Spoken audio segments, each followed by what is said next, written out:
let's take a look at the exercises in Chapter 7,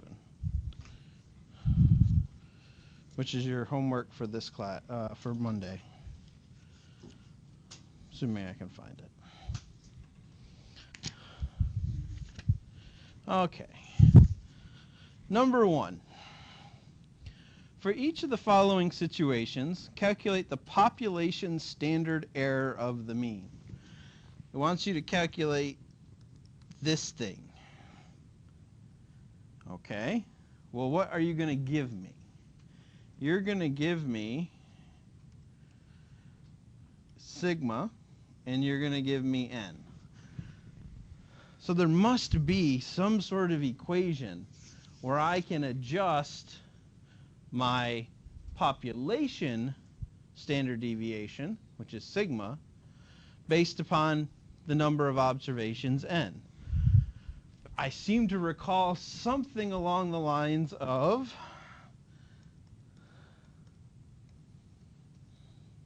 something. Now this is where I'm tempted to go n minus 1, but then there's also that square root thing. So I'm just going to turn back a whole 2 pages, and it says that equation 7-2, population standard error of the mean, is this. All right? So what do we have to do here? Simple math. If the question says that, like A, sigma is 8, and n is 16,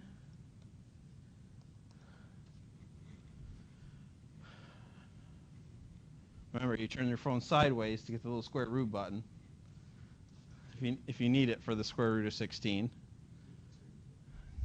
The square root of 16 is, and 8 divided by 4 is? Okay. That's easy. You all can do that.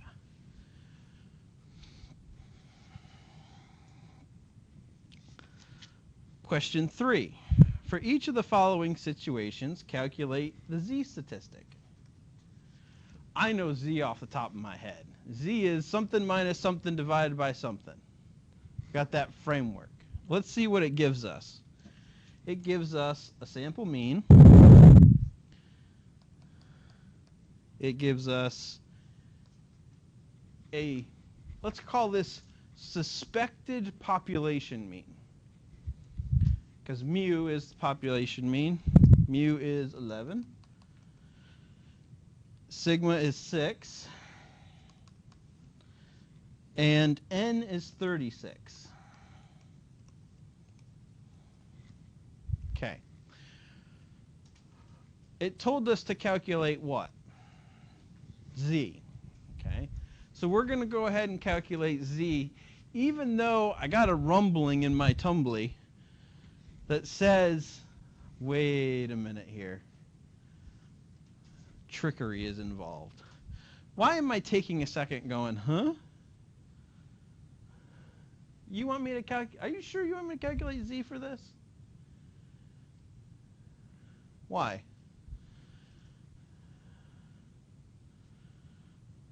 Keep staring at it. It's right up there. The reason for the rumbly in my tumbly is on the whiteboard.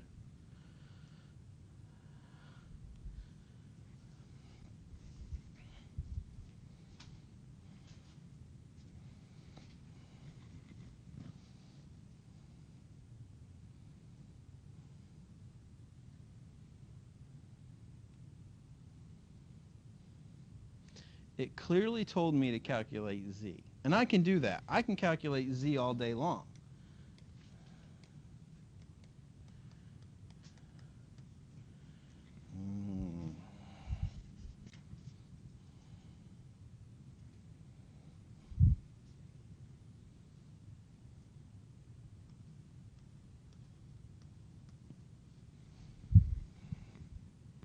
But why am I a little cautious about this? Is there something else, Jake? Yeah, right? I've told you that the only difference between really calculating a z-score and calculating the t based upon the sample size.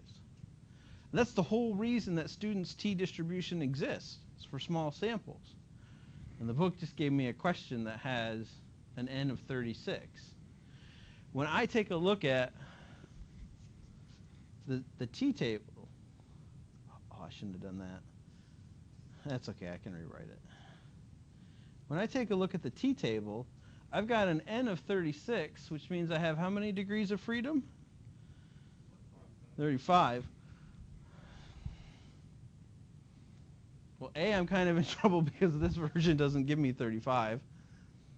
Gonna have to figure that one out. And 2, I'm pretty close to the infinity thing here, which tells me go ahead and use a normal. So in my mind, I'm thinking, okay, I should really be using the t distribution here. But I can't, because why? Because the book says calculate z, and if I want to get the right answer, I got to go ahead and calculate z. So let's do that.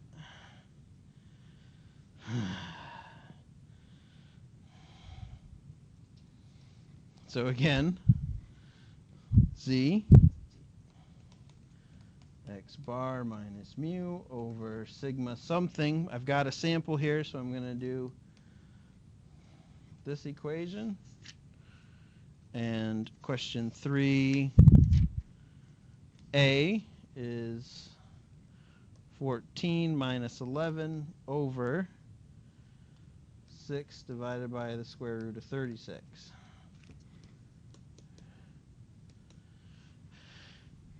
It's just math. Where can I start? Well, first of all, I have a fraction, so I can start with any of the things that are on the line, right? So 14 minus 11 is 3. And my denominator is 6 divided by the square root of 36. I better get rid of that square root. 3 divided by 1. So my z is 3. That's all it asked me to do. Calculate the z statistic. Z is 3. That's it.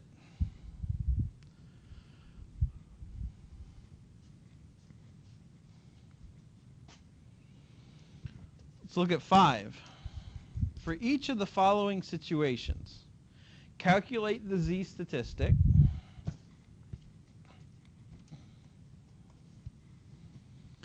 Make a decision about the null. Why do you do this? And indicate the level of significance.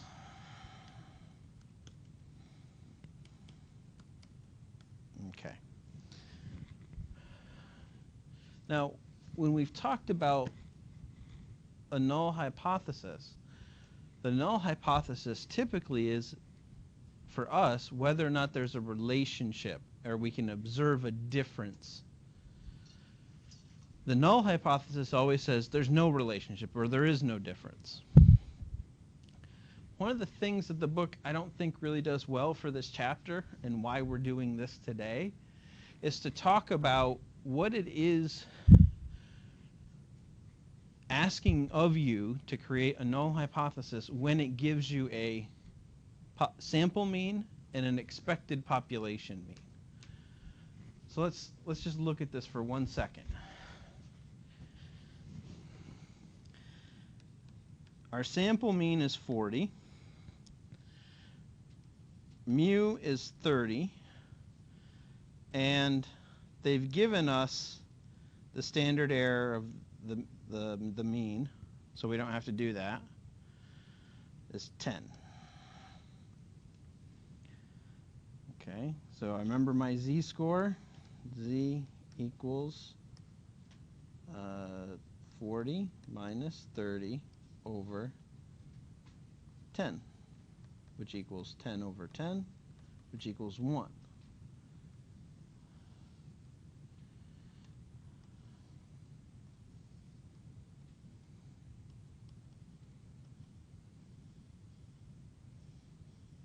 Okay.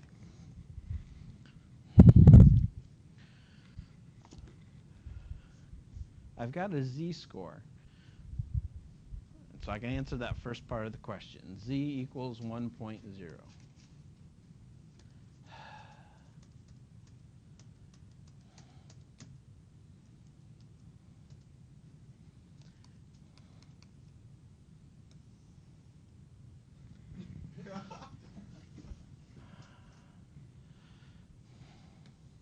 Whatever. I really don't care. I have no idea why this is doing this. Z and then null hypothesis and then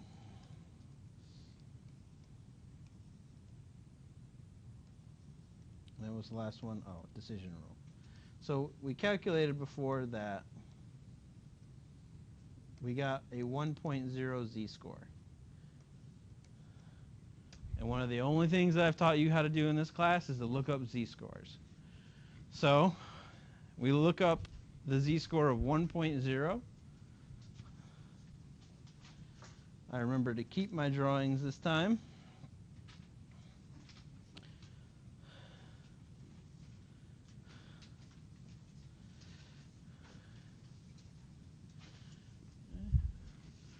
.00 gives me a score of 0.8413.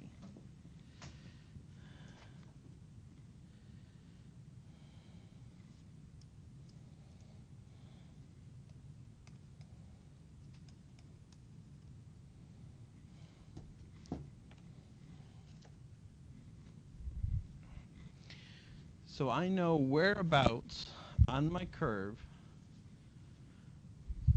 my observed sample mean, which was 40, from my population mean of 30. Now, what are they asking us to do to set up a null hypothesis?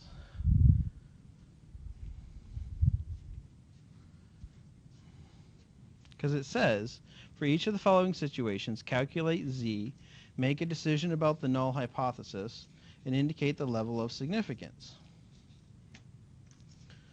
Well, they've told us absolutely nothing about the situation that we're dealing with here. What they're getting at is they're asking us, is it plausible that you would get a sample mean with a score of 40 if the population mean was actually 30?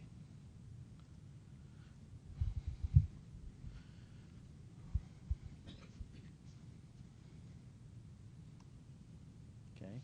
Is it plausible that you would get a sample mean of 40 if the population mean is 30? Yes. Why? This is where it goes back to our understanding of what the curve is.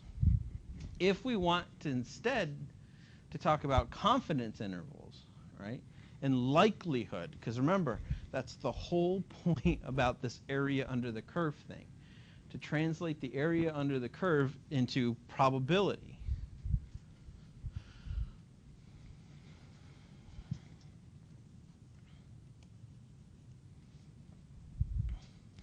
What would we be looking for in a value of Z for us to say, this is really not likely to get a sample of 40 if the population is 30?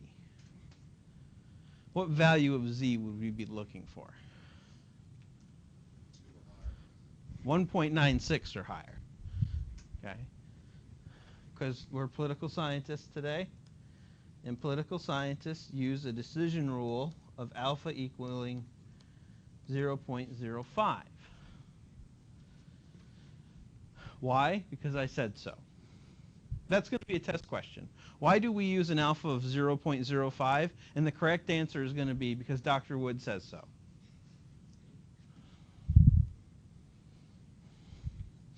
And it's also the convention of our science.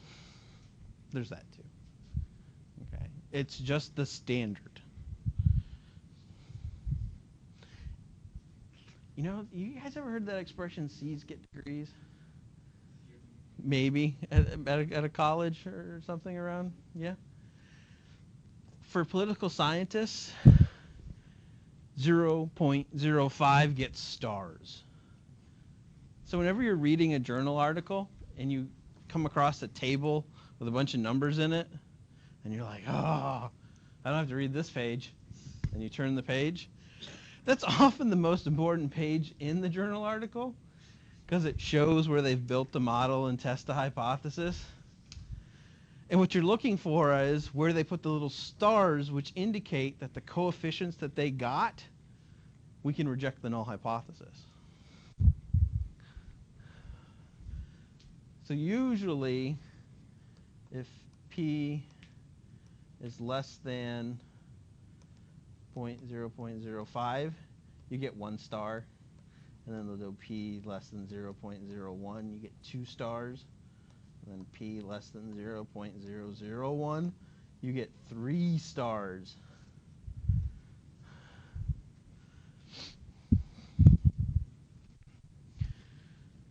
So these are the conventional levels of significance for us in the field of political science. Why? Because when we make a table, we put stars next to the ones that have probabilities of less than 0.05. Or actually, it's 0.05 or lower.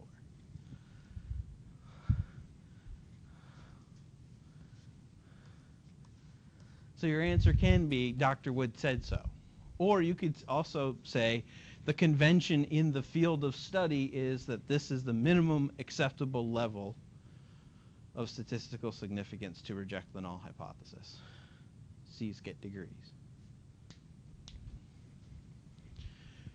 So what do we have here? We have a sample with a score of 40. Can we reject the null hypothesis that the sample mean is not 30? Or excuse me, that the population mean is not 30? Can we reject the null? No. Why? Because it's very probable, right? We're within the 95% in the middle. If you want to reject the null hypothesis, you got to be out here.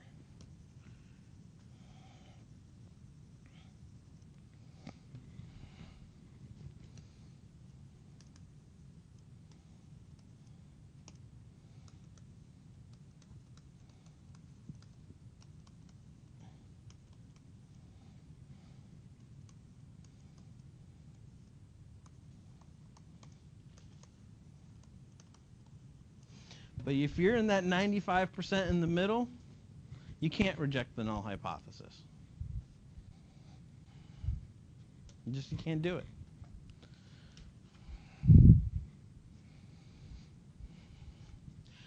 I don't like the way, like I said, I don't like the way this question is worded because they don't give you any context for what the question is asking you. So in the exercise that we did last class, the question was, are you likely to get a Hillary feeling thermometer average score of, what did we have? 30-something, when the suspected population average is 62?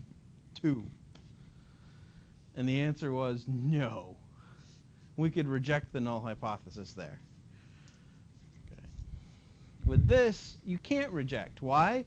Because it's within that 95% in the middle.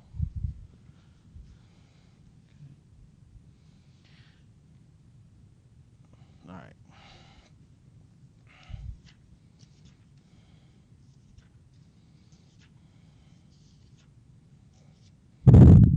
Looking at 7.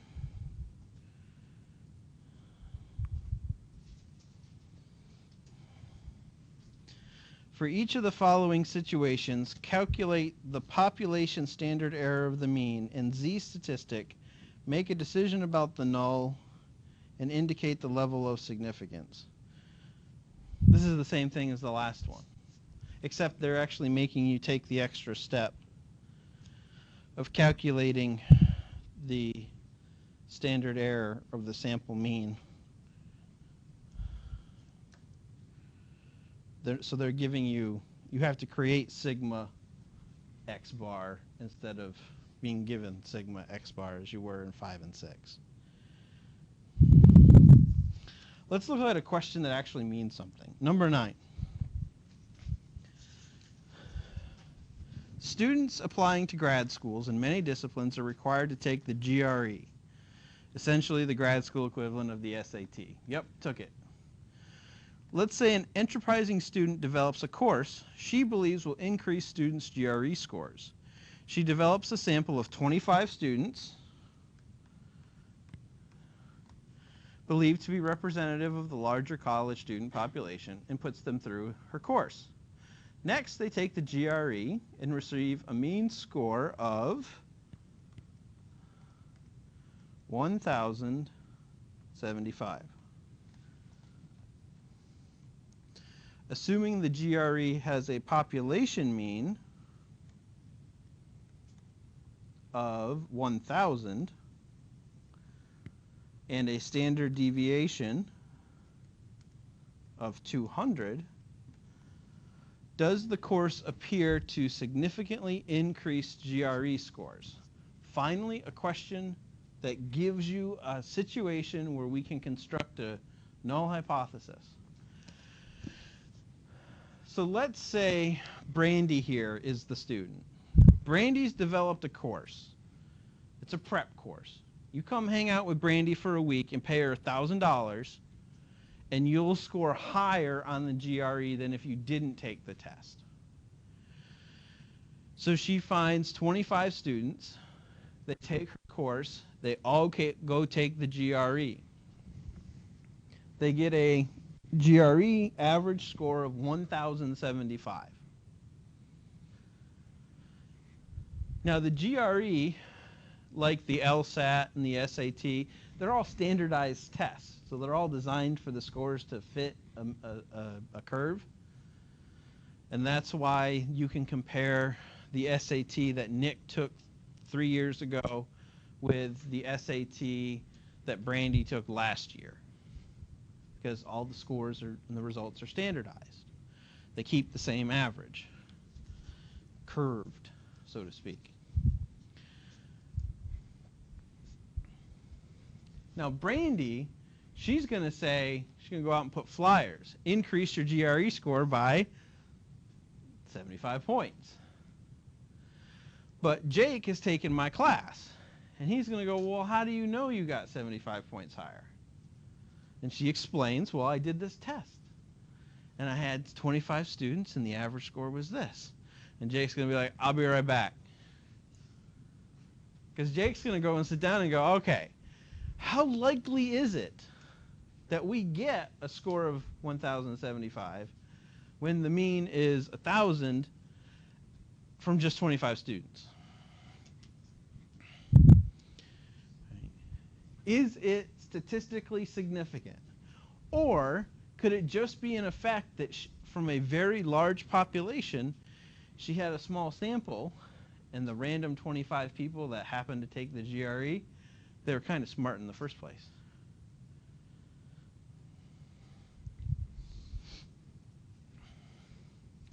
Just so you know, this is always why whenever a test prep company offers to give you or to have you take a class, one of the very first things they do is they have you take the test.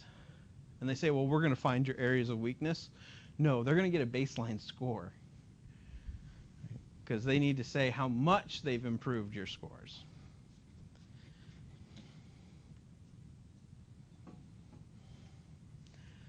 Okay. What's it asking us to do? A, state the null and alternative hypotheses.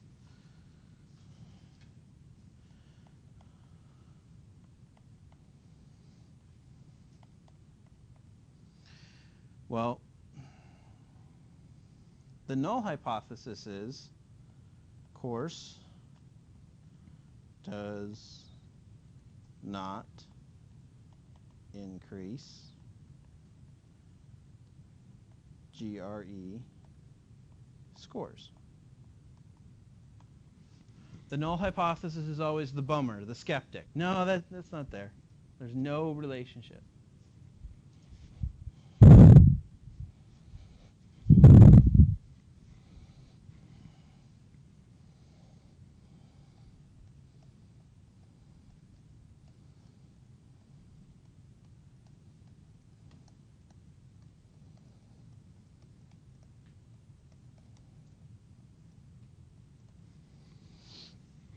Our alternative hypothesis is that the course does increase your GRE scores.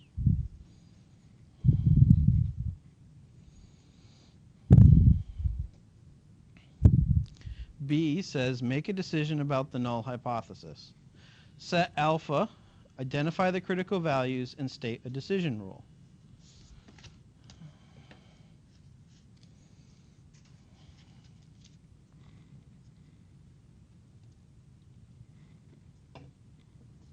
Okay. What are we going to set our alpha at? Why? Yeah.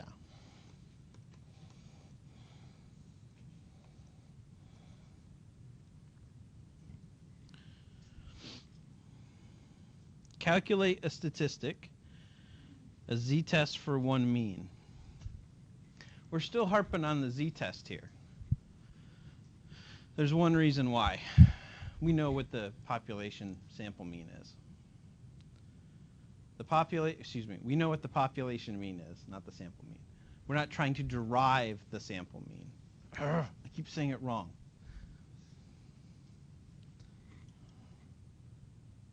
Okay, about 40 minutes into the tape, I need to cut that out so I don't look stupid.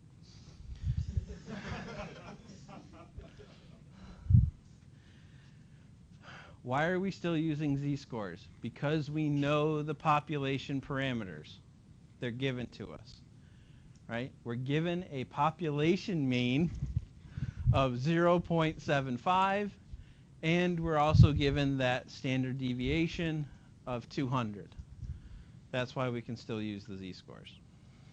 If we had to estimate the population mean, again, because we're cooking up some Guinness, and we don't want to go through all of our barley quality control, when we have to estimate the population mean, that's when we would use the t-table. Okay, so let's do this. Z equals 1075 minus 1,000 divided by 200.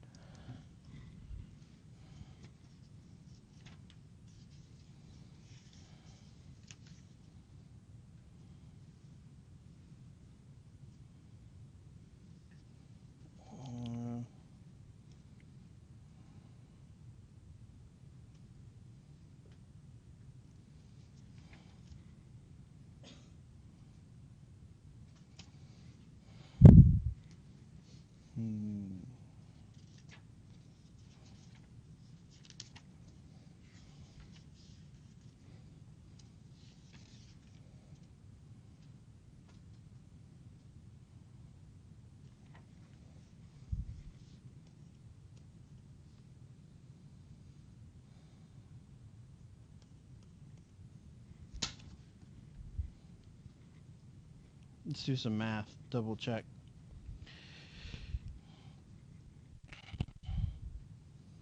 $200 divided by 5 is 40. Right, square root of 25 is 5. 200 divided by 5 is 40. 75.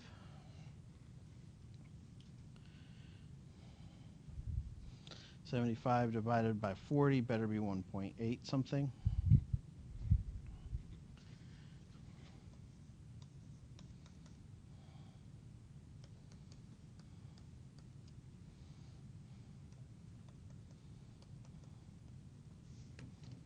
Okay.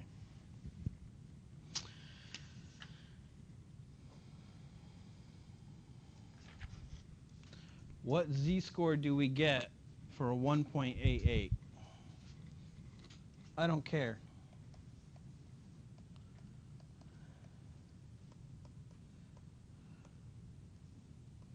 Because I had already made my decision of what I was going to do based upon the actual z-score. I said that my decision rule was going to be 0.05. 0.05 corresponds to a z-score of not 2, but 1.96. 1.96. Every time I have this decision rule, I know that my z-score for it is 1.96. Now I got a positive 1.88, which means I'm on this side. But can I reject the null hypothesis? No. So should I give Brandy $1,000 for her fancy schmancy GRE? Of course. Ben? Why not? Hush, Brandy. Okay. Why not? Why shouldn't I give her $1,000?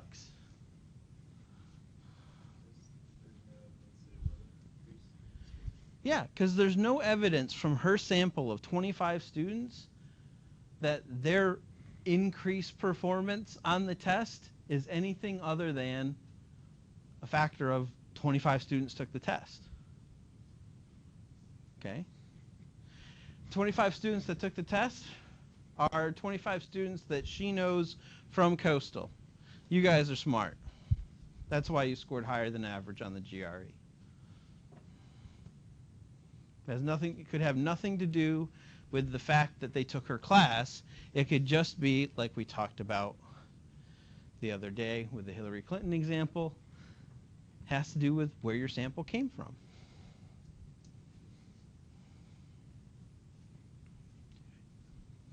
What else does the question ask us to do? Draw a conclusion from the analysis. Don't spend any money on the GRE test. Relate the result of the analysis to the research hypothesis. Well, the analysis shows us that it's entirely possible to have a sample mean of 1,075 points from a population mean of 1,000, and therefore we can't assume that the test was the factor in having a higher mean score. Excuse me, not the test, the course. Make sense? Aaron? I reject the null hypothesis. No, I'm sorry. I do not reject the null. I do not reject the null hypothesis. I don't accept the null. You never accept the null. I disown you if you accept the null. You can accept an alternative hypothesis, but only if your z-score is above the decision rule. Let's see if any of these questions are set up to allow us to reject the null.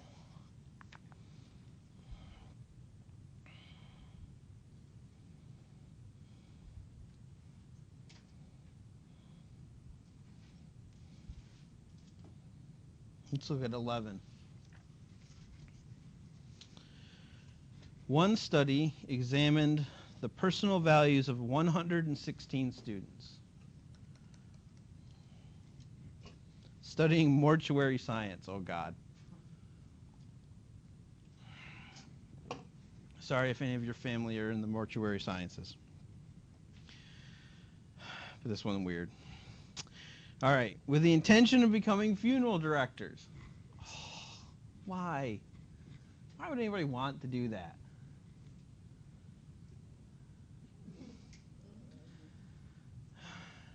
I have a joke about other things being good money, but I wouldn't do those either. I just don't want to hang around dead people. Okay? The students completed a well-established survey measuring different work-related values, one of which was the extent to which the student valued social interaction.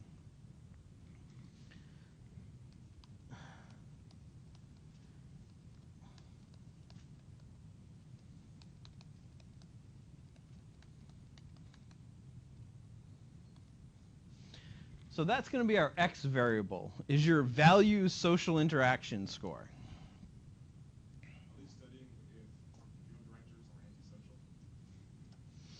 Let's find out. Read the rest of the question. The researchers tested the difference between the mean social interaction score of these students, 12.91. Oh, where did my easy numbers go? With an estimated population mean of 14.50 and a standard deviation of 2.87.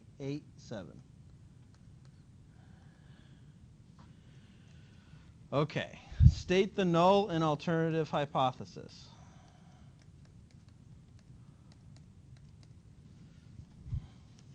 Okay, the null hypothesis is usually that there's no relationship. So,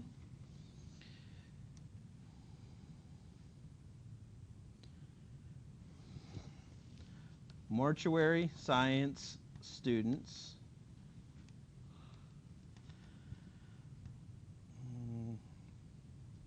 value social interaction.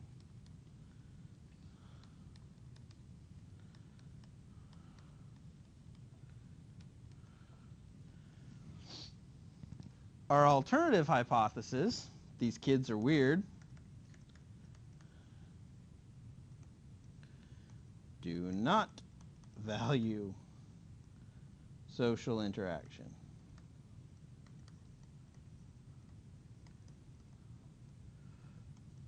Or you could say are anti-social.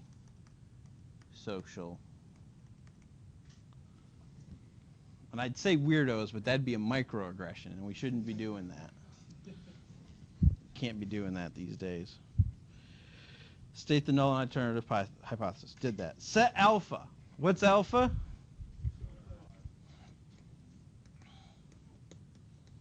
Which gives us a z-score of 1.96.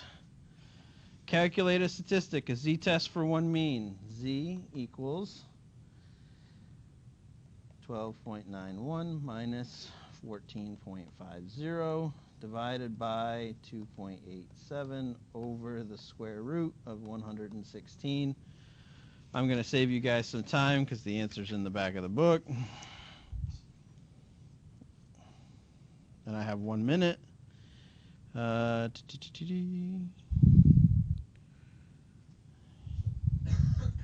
Z equals minus 5.89. These kids are freaks. They're weird. Look at how big this z-score is. That's not a microaggression. That's an aggression.